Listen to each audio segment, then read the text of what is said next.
I have flat feet, and my left foot is flatter than my right.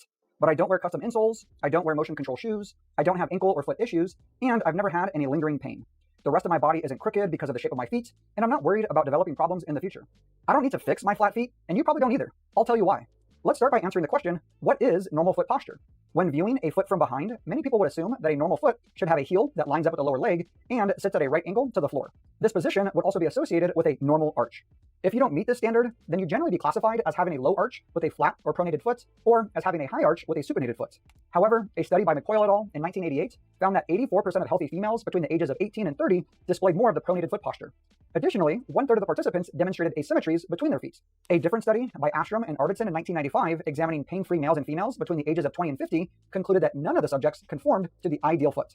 Over a decade later, in 2009, Christopher Nestor, a well-known podiatrist and researcher, wrote the following. Rather than continue to apply a poorly founded model of foot type whose basis is to make all feet meet criteria for the mechanical ideal or normal foot, we should embrace variation between feet. And this doesn't just apply to static foot posture, but also to variations in movement. Researchers in 2019 emphasized these two statements.